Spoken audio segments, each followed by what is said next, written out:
Hi friends, ഇന്ന് നമ്മൾ കേരള ചരിത്രത്തിലെ രണ്ടാമത്തെ പാർട്ടാണ് ഞാൻ പറയാൻ പോകുന്നത്. ആദ്യം നമ്മൾ യൂറോപ്യന്മാരുടെ വരവും സംഭാവനകളും എന്നും പറഞ്ഞ് ചെറിയൊരു ഇൻട്രൊഡക്ഷൻ മാത്രമാണ് ഞാൻ പറഞ്ഞത്. ഓക്കെ, ഇനിയിപ്പോൾ നമ്മൾ ഓരോരുത്തരെക്കുറിച്ച് വിശദമായി പഠിക്കാൻ പോവുകയാണ്. അപ്പോൾ അതിൻ്റെ അകത്ത് നമുക്ക് പോർച്ചുഗീസുകാരെ കുറിച്ച് പഠിക്കണം, ഫ്രഞ്ചുകാരുണ്ട്, ഡച്ചുകാരുണ്ട്, ബ്രിട്ടീഷുകാർ, ഇവരെക്കുറിച്ചൊക്കെ ഓരോരുത്തരെക്കുറിച്ച് നമുക്ക് ഡീറ്റെയിൽ ആയിട്ട് നമ്മുടെ സിലബസ് പ്രകാരം നമുക്ക് പഠിക്കാനുണ്ട്. അപ്പോൾ അതിനകത്ത് വളരെ ഇമ്പോർട്ടൻ്റ് ആയിട്ടുള്ള പോയിൻറ്റ്സാണ് ഞാൻ പറഞ്ഞു തരുന്നത്. കൃത്യമായും നോട്ട് എഴുതി തന്നെ പഠിക്കുക. ഓക്കെ, വീഡിയോ കാണുന്നതിന് മുമ്പേ ലൈക്ക് ചെയ്യാനും ഷെയർ ചെയ്യാനും സബ്സ്ക്രൈബ് ചെയ്യാനും മറക്കരുതേ ഫ്രണ്ട്സ്. ഓക്കെ, അപ്പോൾ നമുക്ക് നോക്കാം, ഓരോന്ന് വിശദമായി പറയാം. എന്ന് വെച്ചാൽ ഇപ്പോൾ ഞാൻ ഓരോ ദിവസം തരുന്ന വീഡിയോസ് നിങ്ങൾ മാക്സിമം അന്ന് തന്നെ എഴുതി പഠിച്ചു പോകാൻ ശ്രമിക്കുക. അപ്പം നമുക്ക് എക്സാം ആകുമ്പോഴത്തേക്കും വരില്ല. കാരണം വെച്ചാൽ ഇപ്പോൾ ഞാൻ ഇത്രയും തരുന്നത് എന്താണെന്ന് വെച്ചാൽ അല്ലെങ്കിൽ നമുക്ക് തീരില്ല. ഇത്രയും ഒരു 2 മാസമൊക്കെയല്ലേ നമുക്കിനി മുമ്പിലുള്ളൂ എക്സാമിന്. അപ്പോൾ നിങ്ങൾ കൃത്യമായും വായിക്കുക. ഓക്കെ, അപ്പം ഇന്ന് നമ്മൾ പഠിക്കാൻ പോകുന്നത് കേരള ചരിത്രത്തിലെ യൂറോപ്യന്മാരുടെ വരവും സംഭാവനയിൽ പോർച്ചുഗീസുകാരെ കുറിച്ചാണ് നമ്മൾ പറയാൻ പോകുന്നത്. അപ്പോൾ പോർച്ചുഗീസുകാർ ഇന്ത്യയിൽ നമ്മൾ പോർച്ചുഗീസുകാർ വിളിപ്പേരുകൾ നമ്മൾ കഴിഞ്ഞ വീഡിയോ പറഞ്ഞിട്ടുണ്ടായിരുന്നു. കഴിഞ്ഞ വീഡിയോ കാണാത്തവർ അത് പോയി കാണണം കേട്ടോ. അതിനകത്ത് ഞാൻ ജസ്റ്റ് ഒരു ഇൻട്രൊഡക്ഷൻ പറഞ്ഞിട്ടുണ്ട്. അതിനകത്ത് ഇമ്പോർട്ടൻ്റ് ആയിട്ടുള്ള കാര്യങ്ങളുണ്ട്. നമ്മൾ പോർച്ചുഗീസുകാരെ വിളിപ്പേരുകൾ എന്തായിരുന്നു നമ്മൾ പറഞ്ഞിട്ടുണ്ടായിരുന്നു. പോർച്ചുഗീസുകാർ അങ്ങനെ അറിയപ്പെട്ടിട്ടുണ്ടായിരുന്നത് പറങ്കികൾ എന്നായിരുന്നു അല്ലേ. അത് അറിയത്തില്ലാതെ നോട്ട് ചെയ്ത് വെച്ചോളൂ. പറങ്കികൾ എന്നാണ് നമ്മൾ അറിയപ്പെട്ടിരുന്നത്. പോർച്ചുഗീസുകാരെ വിളിക്കുന്നത് എങ്ങനെയാണ്? പറങ്കികൾ എന്ന്. ഓക്കെ, പിന്നെ അപ്പോൾ ഇന്ത്യയിൽ കടൽമാർഗ്ഗം കച്ചവടത്തിനായി എത്തിയ ആദ്യ യൂറോപ്യന്മാരാരാന്ന് വെച്ച് കഴിഞ്ഞാൽ ആരാണ്? പോർച്ചുഗീസുകാരാണ്. ഇന്ത്യയിൽ കടൽമാർഗ്ഗം കച്ചവടത്തിനായി എത്തിയ ആദ്യ യൂറോപ്യന്മാർ പോർച്ചുഗീസുകാർ.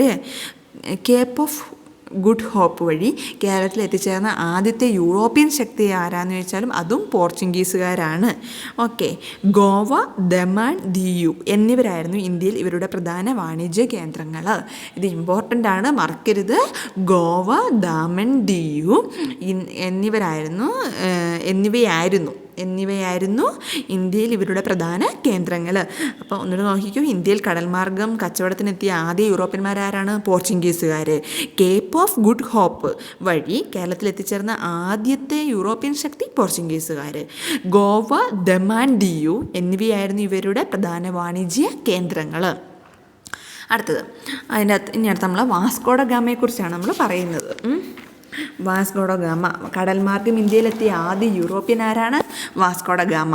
അപ്പോൾ ഇവിടെ നമ്മൾ രണ്ടും നമുക്ക് കമ്പയർ ചെയ്ത് പഠിക്കുമ്പോൾ നമുക്ക് വളരെ സിമ്പിളായിട്ട് പഠിക്കാൻ പറ്റും. അപ്പം നമ്മൾ ഇവിടെ ഇന്ത്യയിൽ കടൽമാർഗ്ഗം കച്ചവടത്തിനെത്തിയ ആദ്യ യൂറോപ്യന്മാരാരാണെന്ന് വെച്ചാൽ പോർച്ചുഗീസുകാർ. അതുപോലെ കടൽമാർഗ്ഗം ഇന്ത്യയിലെത്തിയ ആദ്യ യൂറോപ്യൻ ആരാന്ന് വെച്ചാൽ വാസ്കോ ഡ ഗാമ.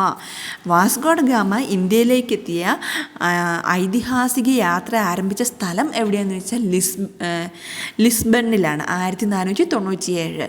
ഡേറ്റ് ഞാൻ നേരത്തെ വീഡിയോയിലൊക്കെ പറഞ്ഞ പോലെ നിങ്ങളുടെ നോട്ട്ബുക്കിൽ ഡേറ്റ് എഴുതിയിട്ട് സംഭവം എന്താണെന്ന് എഴുതി അങ്ങനെ നമ്മൾ ദിവസവും അത് റിവൈസ് ചെയ്ത് പഠിക്കുവാണെങ്കിൽ നിങ്ങൾ ഒരിക്കലും അത് മറന്നു പോവില്ല. ഞാൻ പഠന രീതിയാണ് ഞാൻ നിങ്ങൾക്ക് പറഞ്ഞു തരുന്നത്. അപ്പോൾ നമുക്ക് നമുക്ക് എക്സാമിന് ഫുൾ കൺഫ്യൂഷൻ ആയിരിക്കും ഡേറ്റും കാര്യങ്ങളൊക്കെ. അപ്പോൾ നമ്മൾ നോട്ട്ബുക്കിൽ കൃത്യമായിട്ട് ഓരോ ദിവസം പഠിക്കുന്ന ഡേറ്റ് എന്താണ് സംഭവം എന്നുള്ളത് നമ്മൾ നോട്ടിൽ എഴുതുക. ഓക്കെ, അപ്പോൾ നമുക്ക് എന്നിട്ട് നമ്മൾ പിറ്റേ ദിവസം അത് തന്നെ റിവൈസ് ചെയ്ത് പോകുമ്പോൾ നമുക്കതൊരു ബൈ ഹാർട്ടായി. അതുകൊണ്ടാണ് ഞാൻ അങ്ങനെ പറയുന്നത് കേട്ടോ. അപ്പോൾ അടുത്തത് വാസ്കോ ഡ ഗാമ ഇന്ത്യയിലേക്ക് അയച്ച പോർച്ചുഗീസ് രാജാവ് ആരാന്ന് വെച്ചാൽ മാനുവൽ 1. ഓക്കെ, പിന്നെ അപ്പോൾ വാസ്കോ ഡ ഗാമയെക്കുറിച്ച് നമുക്കൊന്ന് പറഞ്ഞു നോക്കാം. കടൽമാർഗ്ഗം ഇന്ത്യയിലെത്തിയ ആദ്യ യൂറോപ്യൻ ആരാന്ന് വെച്ച് കഴിഞ്ഞാൽ വാസ്കോ ഡ ഗാമയാണ്. വാസ്കോ ഡ ഗാമ ഇന്ത്യയിലേക്ക് എത്തിയ ഐതിഹാസിക യാത്ര ആരംഭിച്ച സ്ഥലം എവിടെ നിന്നാണ്? ലിസ്ബണിൽ എന്നാണ്. 1497. വാസ്കോ ഡ ഗാമ ഇന്ത്യയിലേക്ക് അയച്ച പോർച്ചുഗീസ് രാജാവ് മാനുവൽ 1. ഓക്കെ, പിന്നെ വാസ്കോ ഡ ഗാമ ആദ്യമായി ഇന്ത്യയിലെത്തിയെന്നാണ് 1498 മെയ് 20. ഇത് മറക്കാൻ പാടില്ല കേട്ടോ, അത് വളരെ ഇമ്പോർട്ടൻ്റ് ആയിട്ടുള്ളൊരു ഡേറ്റാണ്.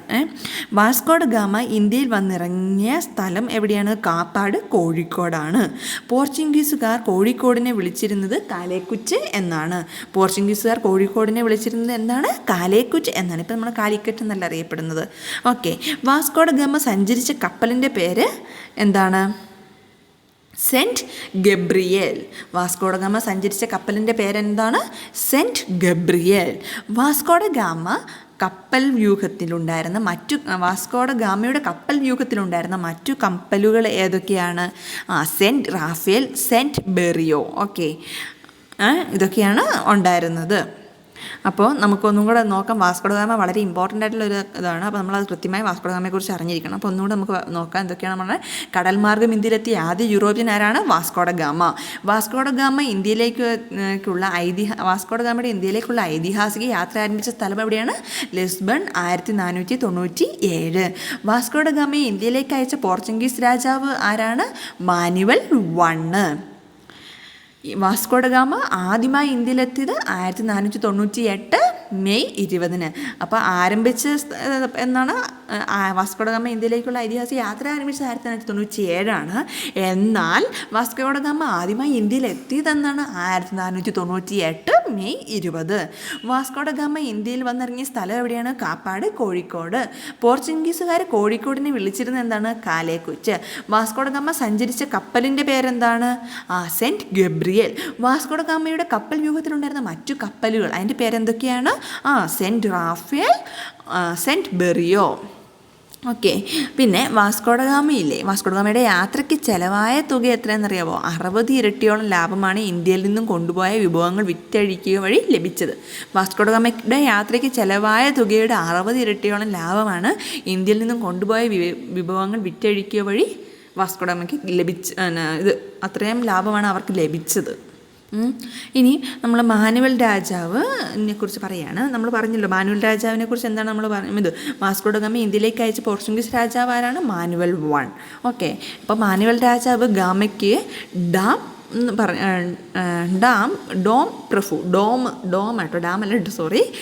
എന്നാണ് കേട്ടോ. ഡോം പ്രഭു എന്ന പദവി നൽകി. ഡോം എന്ന് പറഞ്ഞാൽ പ്രഭു എന്നാണ് കേട്ടോ.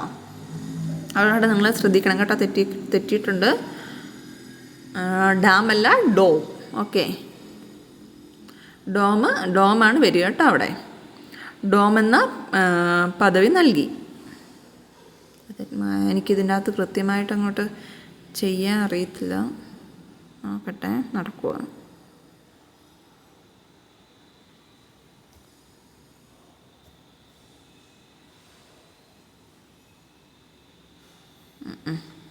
അപ്പം നിങ്ങൾ തന്നെ അത് നോക്കിക്കോ കേട്ടോ. ഡോം എന്ന പദവി നൽകി. ഇന്ത്യൻ മഹാസമുദ്രത്തിലെ സേനാധിപതി ഓർ അധിപൻ എന്നറിയപ്പെട്ടിരുന്നത് വാസ്കോ ഡ ഗാമയാണ്. ഇന്ത്യൻ മഹാസമുദ്രത്തിലെ സേനാധിപതി അല്ലെങ്കിൽ അധിപൻ എന്നറിയപ്പെട്ടത് ആരെയാണ്? വാസ്കോ ഡ ഗാമയാണ്. വാസ്കോ ഡ ഗാമ ഇന്ത്യൻ മഹാസമുദ്രത്തിലെ സേനാധിപതി ഓർ അധിപൻ എന്ന് വിശേഷിപ്പിച്ചത് ഒരു മിനിറ്റ്. ഇന്ത്യൻ മഹാസമുദ്ര സേനാധിപതി അല്ലെങ്കിൽ അധിപൻ എന്നറിയപ്പെട്ടിരുന്നത് വാസ്കോ ഡ ഗാമയാണ്. ഓക്കെ. വാസ്കോ ഡ ഗാമയെ ഇന്ത്യൻ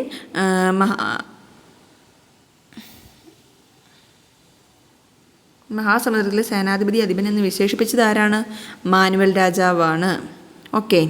പിന്നെ അടുത്തത് നമുക്ക് നോക്കാം. വാസ്കോ ഡ ഗാമയുടെ ആഗമനത്തെ ഏഷ്യയുടെ ചരിത്രത്തിലെ വാസ്കോ ഡ ഗാമ യുഗത്തിൻ്റെ തുടക്കമാണെന്ന് അഭിപ്രായപ്പെട്ട ചരിത്രകാരൻ ആരാണ്? സർദാർ KM പണിക്കറാണ്. ഓക്കെ. വാസ്കോ ഡ ഗാമയുടെ ആഗമനത്തെ ഏഷ്യയുടെ ചരിത്രത്തിലെ വാസ്കോ ഡ ഗാമ യുഗത്തിൻ്റെ തുടക്കമാണെന്ന് അഭിപ്രായപ്പെട്ട ചരിത്രകാരൻ സർദാർ KM പണിക്കറാണ്. വാസ്കോ ഡ ഗാമയുടെ ഭൗതിക ശരീരം ആദ്യം അടക്കം ചെയ്തത് എവിടെയാണെന്ന് വെച്ചാൽ സെൻറ്റ് ഫ്രാൻസിസ് പള്ളി, കൊച്ചിയിലാണ്. ഓക്കെ. 2 വട്ടമായിട്ട് ചെയ്യുന്നുണ്ട്, നമ്മൾ ശ്രദ്ധിക്കണം. എന്താണെന്ന് വെച്ചാൽ ആദ്യം അടക്കം ചെയ്തത് സെൻറ്റ് ഫ്രാൻസിസ് പള്ളി, കൊച്ചിയിലാണ്. എന്നാൽ വാസ്കോ ഡ ഗാമയുടെ ഭൗതിക ശരീരം അടക്കം ചെയ്ത പോർച്ചുഗീസിലെ പള്ളി എവിടെയാണെന്ന് വെച്ചാൽ ജെറോണിമസ് കത്തീഡ്രൽ, ലിസ്ബൺ. ഓക്കെ. ജെറോണിമസ്, നമ്മൾ ലിസ്ബണിലെ എന്താ ഒരു കാര്യം പറഞ്ഞായിരുന്നല്ലോ. വാസ്കോ ഡ ഗാമയുടെ യാത്ര ആദ്യമേ ആരംഭിച്ചത് എവിടെയാണ്? ഇന്ത്യയിലേക്കുള്ള ഐതിഹാസികം ലിസ്ബൺ, 1497. അതുപോലെ ഭൗതിക ശരീരം സംസ്കരിച്ച പോർച്ചുഗീസിൽ എവിടെയാണെന്ന് വെച്ചാൽ ലിസ്ബണിലെ ജെറോണിമസ് കത്തീഡ്രലാണ്. ഓക്കെ. അപ്പം വാസ്കോ ഡ ഗാമയുടെ ആഗമനത്തെ ഏഷ്യയുടെ ചരിത്രത്തിലെ വാസ്കോ ഡ ഗാമ യുഗത്തിൻ്റെ തുടക്കമാണെന്ന് അഭിപ്രായപ്പെട്ട ചരിത്രകാരൻ ആരാന്ന് വെച്ച് കഴിഞ്ഞാൽ Sardar KM Panikkar. Vasco da ഗാമയുടെ ഭൗതിക ശരീരം ആദ്യം അടക്കം ചെയ്ത പള്ളി ഏതാണെന്ന് വെച്ചാൽ സെൻറ്റ് ഫ്രാൻസിസ് പള്ളി, കൊച്ചി. വാസ്കോ ഡ ഗാമയുടെ ഭൗതിക ശരീരം അടക്കം ചെയ്ത പോർച്ചുഗീസിലെ പള്ളി ജെറോണിമസ് കത്തീഡ്രൽ, ലിസ്ബൺ. ഓക്കെ.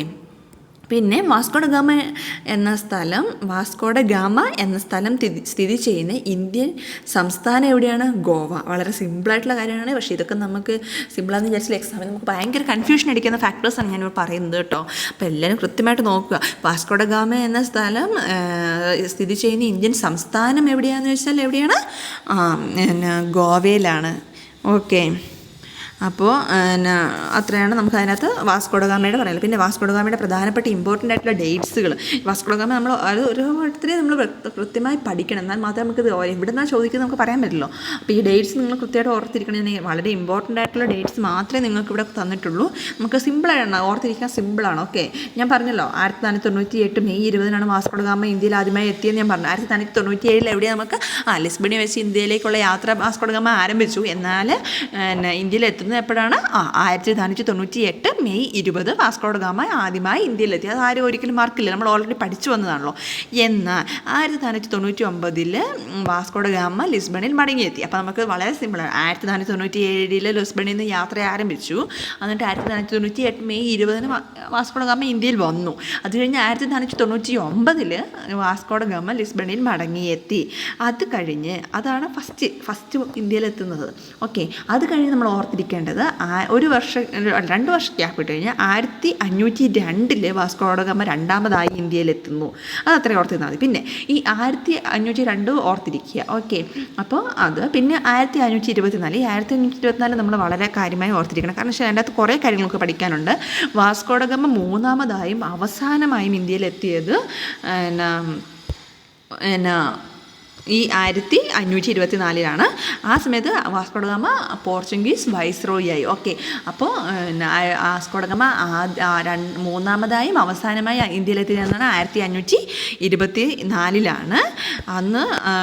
ആ സമയത്താണ് 1524 പോർച്ചുഗീസ് വൈസ്രോയി ആയതും വാസ്കോഡ ഗാമ. 1524 തന്നെ ഡിസംബർ 24 വാസ്കോഡ ഗാമ മരിക്കുന്നു. ഓക്കെ, അതാ ഞാൻ പറഞ്ഞു, ഈ 1524 നമ്മൾ വളരെ ഓർത്തിരിക്കണം, ഇമ്പോർട്ടൻ്റ് ആയിട്ടൊരു ഡേറ്റ് ആണ്. 1524 പിന്നെ അതുപോലെ നമ്മൾ 1498 ഈ 2 ഡേറ്റും വളരെ ഇമ്പോർട്ടൻ്റ് കേട്ടോ വാസ്കോഡ ഗാമയുടെ കാര്യത്തെക്കുറിച്ച്. അപ്പം 1524 വാസ്കോഡ ഗാമ അവസാനമായും മൂന്നാമതായി ഇന്ത്യയിലെത്തുന്നു. അവസാനമായി ഇന്ത്യയിലെത്തുന്നു 1524 1524 വാസ്കോഡ ഗാമ പോർച്ചുഗീസ് വൈസ്രോയി ആയി. അതുപോലെ 1524 ഡിസംബർ 24 വാസ്കോഡ ഗാമ അന്തരിച്ചു. 1539 വാസ്കോഡ ഗാമയുടെ ഭൗതിക ശരീരം കൊച്ചിയിൽ നിന്നും പോർച്ചുഗലിലേക്ക് കൊണ്ടുപോയി. നമ്മൾ പറഞ്ഞില്ലേ, അവിടെ പറഞ്ഞിട്ടുണ്ടായിരുന്നല്ലോ. അപ്പോൾ വാസ്കോഡ ഗാമയുടെ ഭൗതിക ശരീരം ആദ്യമായി സംസ്കരിച്ചത് എവിടെയായിരുന്നു? ആദ്യമായി ഭൗതിക ശരീരം അടക്കം ചെയ്തത് എവിടെയായിരുന്നു?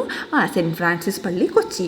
അത് കഴിഞ്ഞല്ലേ പോർച്ചുഗീസിലെ ജെറോണിമിസ്റ്റ് കത്തീഡ്രൽ ലിസ്ബണിൽ സംസ്കരിക്കുന്നത്. അപ്പോൾ നമ്മുടെ കൊച്ചിയിൽ നിന്നും പോർച്ചുഗീസിലേക്ക് വാസ്കോഡ ഗാമയുടെ ഭൗതിക ശരീരം കൊണ്ടുപോകുന്ന ഡേറ്റ് എന്നാണ് 1539.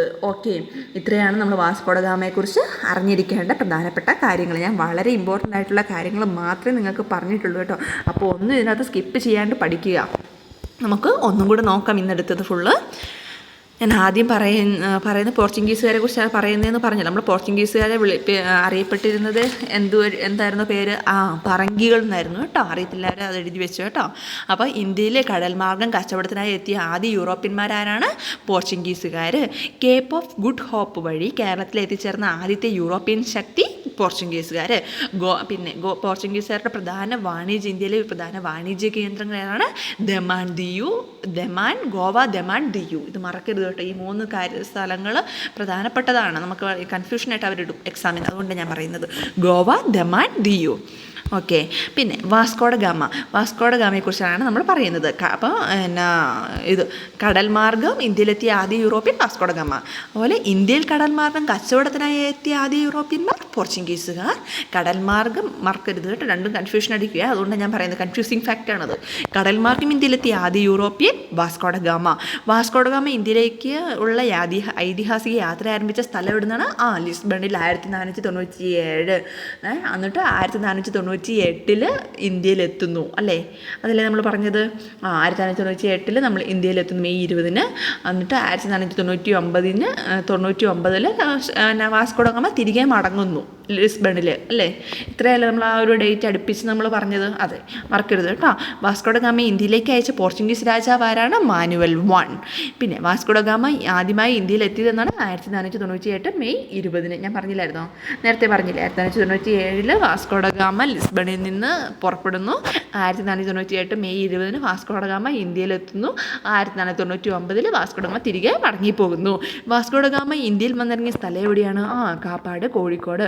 പോർച്ചുഗീസുകാർ കോഴിക്കോടിനെ പണ്ട് വിളിച്ചിരുന്നത് എന്തായിരുന്നു? കാലേക്കുറ്റ് എന്നാണ്. ഇപ്പം നമ്മളങ്ങനെ അറിയാം, കാലിക്കുറ്റ് എന്നറിയപ്പെടുന്നത്. ഇപ്പം നേരത്തെ അവർ പറഞ്ഞിരുന്നത് എന്തായിരുന്നു? കാലേക്കുറ്റ്. വാസ്കോഡ ഗാമ സഞ്ചരിച്ച കപ്പലിൻ്റെ പേരെന്തായിരുന്നു? 1 മിനിറ്റ് ഫ്രണ്ട്സ്. സഞ്ചരിച്ച കപ്പലിൻ്റെ പേരെന്തായിരുന്നു? Cent Gabriel. വാസ്കോഡ ഗാമയുടെ കപ്പൽ വ്യൂഹത്തിലുണ്ടായിരുന്ന മറ്റ് കപ്പലുകൾ ഏതാണ്? Saint Raphael, Saint Berrio. പിന്നെ മാനുവൽ രാജാവ് ഗാമയ്ക്ക് ഡാമല്ല കേട്ടോ, ഞാൻ പറഞ്ഞല്ലോ, ഇവിടെ മിസ്റ്റേക്ക് വന്നത് കേട്ടോ. ഡോമാണ്, പ്രഭു എന്ന പദവി നൽകി. ആരാണ് വാസ്കോഡ ഗാമയ്ക്ക് ഡോം അല്ലെങ്കിൽ പ്രഭു എന്ന പദവി നൽകിയത്? മാനുവൽ രാജാവ്. മാനുവൽ രാജാവിന് മുമ്പ് നമ്മൾ എന്താണ് പഠിച്ചത്? വാസ്കോഡ ഗാമയെ ഇന്ത്യയിലേക്ക് അയച്ച പോർച്ചുഗീസ് രാജാവ് ആരാണ്? മാനുവൽ രാജാവ് 1. ഓക്കെ. ഇന്ത്യൻ മഹാസമുദ്രത്തിലെ സേനാധിപതി ഓർ അധിപൻ എന്നറിയപ്പെട്ടിരുന്നത് ആരെയാണ്? Vasco da Gama. Vasco da Gama Indian മഹാസമുദ്രത്തിലെ സേനാധിപതി ഓർ അധിപൻ എന്ന് വിശേഷിപ്പിച്ചത് ആരാണ്? മാനുവൽ രാജാവ്. വാസ്കോഡ ഗാമയുടെ ആഗമനത്തെ ഏഷ്യയുടെ ചരിത്രത്തിലെ വാസ്കോഡ ഗാമ യുഗത്തിൻ്റെ തുടക്കമാണെന്ന് അഭിപ്രായപ്പെട്ട ചരിത്രകാരനാരാണ്? സർദാർ KM പണിക്കർ. വാസ്കോഡ ഗാമയുടെ അത്ര നമ്മൾ പറഞ്ഞല്ലോ. ഇനി വാസ്കോഡ ഗാമയെ നമ്മൾ സംസ്കരിച്ചത് പറഞ്ഞല്ലോ. രണ്ട് സ്ഥലത്ത് സംസ്കരിച്ച് എവിടെയാണ്? ഒന്ന് ആദ്യം അടക്കം ചെയ്ത് എവിടെയാണ്? സെൻറ്റ് ഫ്രാൻസിസ് പള്ളി, കൊച്ചിയിൽ. പിന്നെ അവിടുന്ന് കൊച്ചിയിൽ നിന്ന് പോർച്ചുഗീസിലേക്ക് കൊണ്ടുപോയല്ലോ ഭൗതിക ശരീരം. എന്നിട്ട് സംസ്കരിച്ചത് എവിടെയാണ്? ജെറോണിമിസ്റ്റ് കത്രീഡൽ, ലിസ്ബണിൽ. ഓക്കെ. പിന്നെ വാസ്കോഡ ഗാമ എന്ന സ്ഥലം സ്ഥിതി ചെയ്യുന്ന ഇന്ത്യൻ സംസ്ഥാനം എവിടെയാണ്? ഗോവ. ഇനി ഇമ്പോർട്ടൻ്റ് ഡേറ്റ്സാണ് നമ്മൾ പറഞ്ഞത് വാസ്കോഡ ഗാമയെക്കുറിച്ച്. 1498 മെയ് 20 വാസ്കോഡ ഗാമ ആദ്യമായി ഇന്ത്യയിലെത്തി. അപ്പം യാത്ര പുറപ്പെട്ടത് എന്നായിരുന്നു? 1497 ലിസ്ബണിൽ വെച്ചാണ്. മാനുവൽ രാജാവാണ് ഇന്ത്യയിലേക്ക് വാസ്കോഡ ഗാമ ആദ്യമായി അയച്ചത്. അത് പറഞ്ഞില്ലായിരുന്നു നമ്മളൊന്ന്. ഓക്കെ. പിന്നെ 1599 വാസ്കോഡ ഗാമ തിരികെ മടങ്ങിപ്പോകുന്നു. പിന്നെ 1502 വാസ്കോഡ ഗാമ രണ്ടാമതായി ഇന്ത്യയിലെത്തുന്നത്. അത് കഴിഞ്ഞിട്ടുള്ള ഇമ്പോർട്ടൻ്റ് ആയിട്ടുള്ള ഡേറ്റാണ് ഞാൻ പറഞ്ഞു, 1524. ഇതിൽ ഒരുപാട് പ്രത്യേകതയുണ്ട്, അതുകൊണ്ട് ആ ഡേറ്റ് നിങ്ങൾ മറക്കരുത്. 1524 വാസ്കോഡ ഗാമ മൂന്നാമതായും അവസാനമായിട്ടും ഇന്ത്യയിൽ എത്തുന്നത്. ഓക്കെ. പോർച്ചുഗീസ് വൈസ്രോയി ആയതും 1524. 1524 ഡിസംബർ 24 വാസ്കോഡ ഗാമ അന്തരിക്കുന്നത്. 1539 വാസ്കോഡ ഗാമയുടെ ഭൗതിക ശരീരം കൊച്ചിയിൽ നിന്നും പോർച്ചുഗലിലേക്ക് കൊണ്ടുപോയി. ഓക്കെ. ഇത്രയാണ് ഞാനിപ്പോൾ ഈ വീഡിയോയിൽ പറയുന്നത്. ബാക്കി നമുക്ക് നോക്കാം, ഓരോന്നോരോന്നായിട്ട് ഞാൻ പറഞ്ഞു തരാം നിങ്ങൾക്ക്. ഓക്കെ. എത്രയും പെട്ടെന്ന് മാക്സിമം ഞാൻ പോർഷൻ എടുത്ത് തീർക്കാൻ ശ്രമിക്കാം. വീഡിയോ ഇഷ്ടമായ ലൈക്ക് ചെയ്യാനും ഷെയർ ചെയ്യാനും മറക്കും. ഞാൻ ഇങ്ങോട്ട് വീഡിയോ തുടങ്ങാൻ കാരണം വെച്ചാൽ ഒരുപാട് പേരുണ്ട് പഠിക്കാനൊരു സോഴ്സ് ഇല്ലാണ്ട് കഷ്ടപ്പെടുന്നവർ. എനിക്ക് കൃത്യമായിട്ട് അറിയാം. അപ്പം ഞാൻ പഠിക്കുന്ന സമയത്തായാലും ഞാൻ ഒരുപാട് കഷ്ടപ്പെട്ടിട്ടുണ്ടായിരുന്നു. എനിക്കൊരു എവിടെന്നെങ്കിലുമൊക്കെ കിട്ടാൻ വേണ്ടി. സാമ്പത്തികമായി ബുദ്ധിമുട്ട് അനുഭവിക്കുന്ന ഒരുപാട് പേരുണ്ട്. അപ്പോൾ അവർക്ക് വേണ്ടിയാണ് ഞാനിത് ഇങ്ങനൊരു എഫേർട്ട് എടുത്തിട്ട് ഞാൻ ചെയ്യുന്നത്. അപ്പം എനിക്ക് ക്ലാസ് എടുക്കേണ്ട വേറെ കാര്യങ്ങളുണ്ട്. അപ്പോൾ എല്ലാം കൂടെ മാനേജ് ചെയ്യാൻ പറ്റുന്നില്ല. പക്ഷെ മാക്സിമം ഞാൻ എനിക്ക് എന്നാലാവുന്ന വിധം എനിക്ക് ടൈം കിട്ടുന്നതനുസരിച്ച് ഞാൻ മാക്സിമം നിങ്ങൾക്ക് സ്പീഡിൽ എടുത്ത് തരുന്നതായിരിക്കും. ഓക്കെ. മാക്സിമം ഇപ്പം ഇതൊക്കെ കഴിഞ്ഞ് ലാസ്റ്റ് ടൈം ഉണ്ടെങ്കിൽ ഞാൻ നിങ്ങൾക്ക് ഇംഗ്ലീഷും മലയാളവും എടുത്ത് തരുന്നതായിരിക്കും, മാക്സിമം എടുത്ത് തരുന്നതായിരിക്കും. അപ്പോൾ എത്രയും പെട്ടെന്ന് മാക്സിമം ഇത് കവർ ചെയ്യാൻ നോക്കാം. മറ്റത് നിങ്ങൾ ഇംഗ്ലീഷും മലയാളം മാക്സിമം ഒരു അരമണിക്കൂർ വെച്ചിട്ട് നിങ്ങൾ ഓൺലൈനിൽ നോക്കിയാൽ കാണാമായിരിക്കും, പലരും ഇട്ടിട്ടുണ്ടാവാം. അപ്പോൾ അരമണിക്കൂർ ഇത് അതും ടൈം കൊടുത്ത് സ്പെൻഡ് ചെയ്ത് പഠിക്കുക കേട്ടോ. എന്തായാലും നമുക്ക് ഈ പ്രാവശ്യത്തെ LDC ക്രാക്ക് ചെയ്ത് പിടിക്കണം. അപ്പോൾ ഞാൻ മാക്സിമം നിങ്ങളെ ഹെൽപ്പ് ചെയ്യാം. ഓക്കെ. വീഡിയോ ഇഷ്ടമായ ലൈക്ക് ചെയ്യാനും സബ്സ്ക്രൈബ് ചെയ്യാനും ഷെയർ ചെയ്യാനും മറക്കരുത് ഫ്രണ്ട്സ്. Thank you.